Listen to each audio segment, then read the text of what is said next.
Ош шаарынын мэринин бүгүнкү күндө жасап аткан жумуштары президентибизге жагып атат. Президентибиз айтып атат, башка мамлекеттик органдарга дагы үлгү болсун деп атат.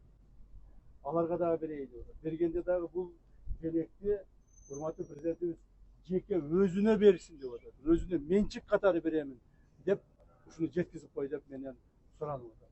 Ошондо бир кул чаап коюңуздар. Sizge rahmat, işinizge iyilik olsun, cesaretli olunuz, жақсы işteniz, bundan keyin de жақсы işteniz. Rahmat. Жылда birden берек алып тұрсаңыз, құлағыз жақсы olur. Rahmat canım. Kendine hizmet var. Sizlerge de altında berekleri buyursun. Yetekçilerimiz, ayrıca prezidentimiz şunday bereklerdi berip, kuanıp, yani şu işenip koydum ele, mör kılıp, же болсо дагы бир мамлекеттик чоң кызматка койдум эле, прокурор болду эле, сот болду эле, ушул жигиттер жакшы иштеп атат, рахмат деп ошо мамлекетибиздин жетекчиси куана турган иштерди аткарууга Алла таалам буйруп насип этсин. Рахмат. Саламаттуу болуңуздар. Рахмат баарыңызга.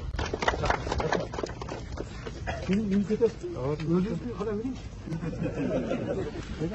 Сиз машинаңызды көрсүн да мына айдаганыңызды. Жаңы машина экен?